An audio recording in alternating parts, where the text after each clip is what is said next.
এখন হচ্ছে একটু আচার বানাবো। আচারের জন্য আম কুচি করে সেটাকে হলুদ দিয়ে লবণ দিয়ে মাখায় শুকাইতে দিছি। অত রোদে না, মানে বারান্দায় দিয়ে রাখছিলাম। 2 দিন শুকাইছে, একদিনেই হয়ে যেত, বৃষ্টি দেখে 2 দিন টাইম লাগলো। আর এখন হচ্ছে আমি সেটার প্রসেস করব। তো এখানে হচ্ছে কিছু সরিষা ভেজে নিচ্ছি, হ্যাঁ, আস্ত সরিষা। আর এখানে হচ্ছে কিছু 5 ফোড়ন আগে থেকেই ভেজে নিছি আমি। এখন এই 5 ফোড়নের সাথে সরিষাটা দিয়ে আমি ব্লেন্ড করব, পাউডার বানাবো আর কি। সেটার জন্যই প্রিপেয়ার করছি। তো এগুলাকে আমি এখন মিক্সারে মিক্স করে পাউডার বানায় নিব। তো এটাকে এই যে আমি সুন্দর করে পাউডার করে নিলাম, এটা আমার পরে কাজে লাগবে। এখন হচ্ছে মেইন প্রসেসে চলে যাচ্ছি। এখানে হচ্ছে একটা কড়াই নিয়ে নিছি, যে কড়াইতে হচ্ছে আমি আচারটা বানাবো। তো এটার মধ্যে হচ্ছে সরিষার তেল দিয়ে নিচ্ছি বেশি করে, লাগলে পরে আমি আবার সরিষার তেল দিব। তো এখানে হচ্ছে এখন তেলটা গরম হোক, ভালো করে গরম হলে এটার মধ্যে 5 ফোড়ন দিব। আর এর মধ্যে আমি আপনাদেরকে দেখাই যে আমি কি কি রেডি করে রাখছি। এখানে হচ্ছে কিছু রসুন এভাবে করে ছিলে ধুয়ে শুকায় নিছি, ঠিক আছে, পানি ঝরায়। এগুলা হচ্ছে গ্রাম থেকে যেদিন আনলাম যে মরিচগুলা, এই মরিচগুলা ভীষণ ফ্লেভারফুল। এটাকেও আমি সুন্দর করে ধুয়ে একদম পানি ঝরায় শুকায় রাখছি। মেইনলি এটা কাঁচা মরিচ আর রসুনেরই আচার আমি বানাইতে চাইছি। এরপরে চিন্তা করলাম যে একটু আম দিয়ে দেই, তো আমি আম কুচি করে একটু টক ফ্লেভার আনার জন্য, হ্যাঁ, আম কুচি করে হলুদ দিয়ে লবণ দিয়ে মাখায় এটাকেও ড্রাই করে নিছি একদম। এটার ভিতরে পানি টানি কিচ্ছু নাই, পুরাটা শুকানো। দেখেন তেলটা কিন্তু গরম হয়ে গেছে, এই যে তেলগুলা সামনের দিকে চলে আসতেছে, মানে তেলটা গরম হয়ে গেছে। এই পর্যায়ে আমি কিছু 5 ফোড়ন দিয়ে দিব। খেয়াল রাখতে হবে 5 ফোড়ন যেন অতিরিক্ত পুড়ে না যায়, হ্যাঁ। এটা জাস্ট ভালো মতো ফুটে উঠবে, ফুটে ওঠার পরে আমি এটার মধ্যে রসুন দিয়ে দিব। রসুন খাওয়া কিন্তু এমনিতেও স্বাস্থ্যের জন্য উপকারী।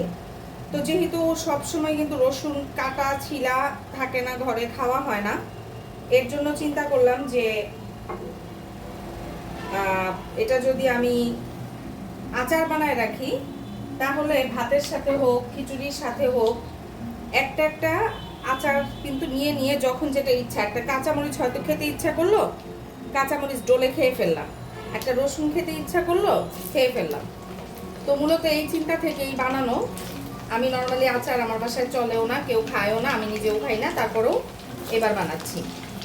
তো এখানে হচ্ছে আস্ত রসুনগুলা প্রথমে দিয়ে দিলাম। সরিষার তেলে কিন্তু এই যে এরকম কিছু দিলে ফেনা উঠে যায়, এর জন্য সহজে এত দেখা যায় না। তারপরেও একটু আন্দাজ করে নিতে হবে যে কখন সিদ্ধ হলো কি হলো, না হলে কিন্তু পুড়ে যাওয়ার সম্ভাবনা থাকবে। তো জালটা আমি মিডিয়াম করে দিছি।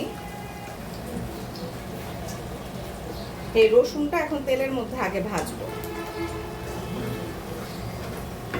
এটা একটু ভেজে নিয়ে আমি আপনাদের সাথে আবার দেখাচ্ছি। রসুনগুলা কিন্তু অলমোস্ট ভাজা ভাজা হয়ে আসছে। এই পর্যায়ে এখন আমি আমগুলাকে দিব। এই কুচি করে রাখা আমগুলাকে এখন আমি এই রসুনের মধ্যে দিয়ে দিব।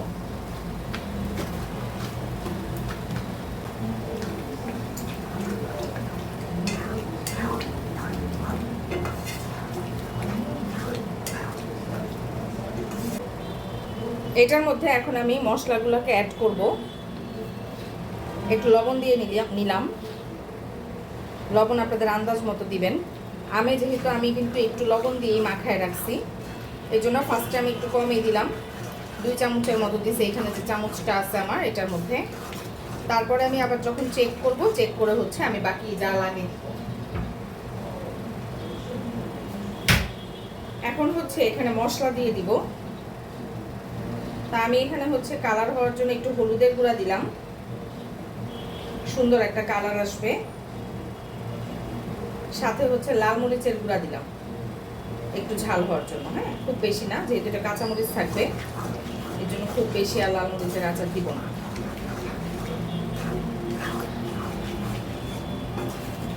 দেখেন কি সুন্দর একটা কালার চলে আসছে অলরেডি। এটার মধ্যে আমি একটু ভাজা জিরার গুঁড়াও দিব।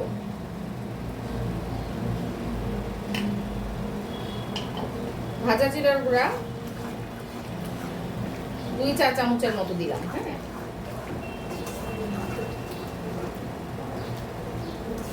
সব দিয়ে একটু পরে আমি এটার ভিতরে কাঁচামরিচগুলা দিয়ে দিব। আচারের মশলা কিন্তু যেটা বানাইছি এটা কিন্তু আমি এখনো দেই নাই, এটা আরো পরে দিব। অল্প একটু কাঁচামরিচটা অ্যাড করে তারপরে দিব। তো এই পর্যায়ে আমি হচ্ছে এখন কাঁচামরিচগুলাকে অ্যাড করে দিচ্ছি। কত কাঁচামরিচ দেখেন,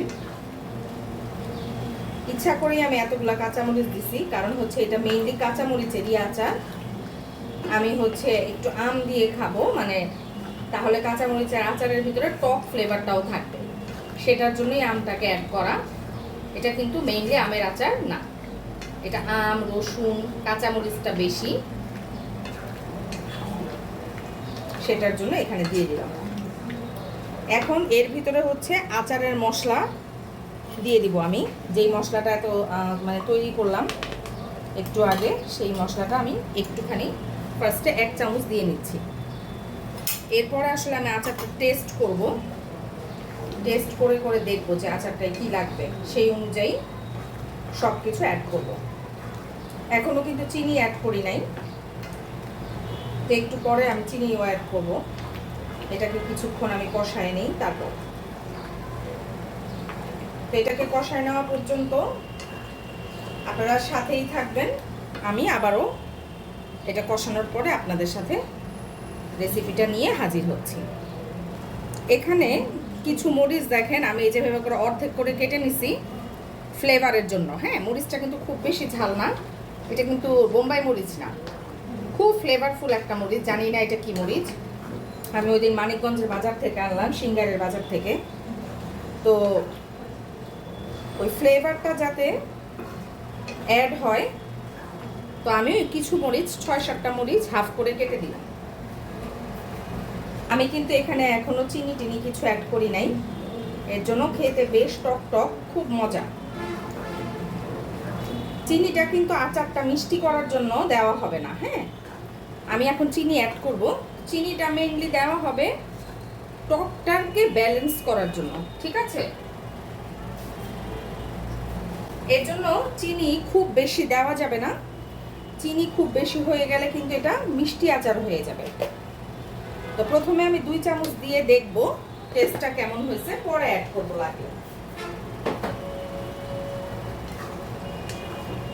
হয়তোবা চিনি আরো লাগতে পারে, কারণ আচার অনুযায়ী 2 চামচ আসলে হয়তোবা কম হয়ে যাবে। তারপরও এক এক আম তো এক এক রকম টক মিষ্টি থাকে, যেহেতু আমি এটা আমের টক করছি, আম দিয়ে আর কি টকটা করছি, সো ওইভাবে আপনাকে আমের টকটা বুঝে মিষ্টিটাকে ব্যালেন্স করতে হবে।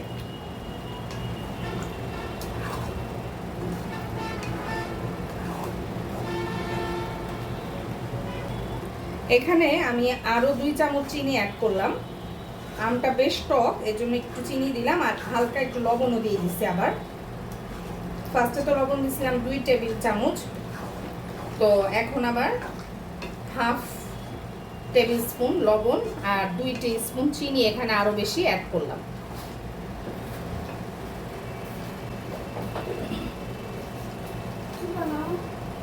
তো এই পর্যায়ে আমি হচ্ছে এটার মধ্যে একটু সাদা ভিনেগার দিয়ে দিব। ভিনেগারটা দিয়ে আমি এই ভিনেগারের মধ্যে এটাকে একটু সিদ্ধ করব।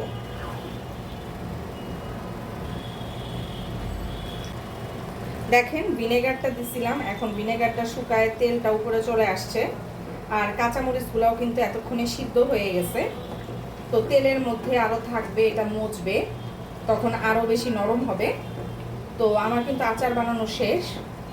তো এরপরে আচারটা যখন ঠান্ডা হবে আমি বয়মে ভরবো, ভরে রোদে দিব 3-4 দিন। আর এটার মধ্যে যদি তেল লাগে তখন আমি সরিষার তেলকে অনেক গরম করব, একবারে ফুটান্ত গরম গরম করে এটাকে আবার ঠান্ডা করব। ঠান্ডা করব বলতে একদম কুসুম কুসুম গরম, যাতে আঙ্গুল চুবানো যায়। এরকম গরম করে আমি তেল মিক্স করে দিব বয়মের মধ্যে। আপনাদের যদি তেল মিক্স করতে হয় এভাবে তেল মিক্স করে দিবেন, আচার ভালো থাকবে। ঠিক আছে? আর এই আচার আপনারা ফ্রিজে রেখেও সংরক্ষণ করে খেতে পারেন বা বাইরে রেখেও খেতে পারেন। কয়েকদিন পর পর একটু রোদে দিবেন, তাহলে এই আচার কিন্তু 2-3 বছর ইজিলি খাওয়া যায়, আচার নষ্ট হয় না। আচারের একটু যত্ন করতে হয়, যত্ন করলে আচার নষ্ট হয় না। এই তৈরি হয়ে গেল আমার আজকের রসুন কাঁচামরিচ আমের আচার। কেমন হলো অবশ্যই আমাকে জানাবেন। আর যদি আমার রেসিপিটা ভালো লেগে থাকে অবশ্যই আমার চ্যানেলটাকে সাবস্ক্রাইব করে দিবেন, লাইক কমেন্ট শেয়ার দিয়ে পাশে থাকবেন আর সবসময় কানেক্টেড থাকবেন। আল্লাহ হাফেজ।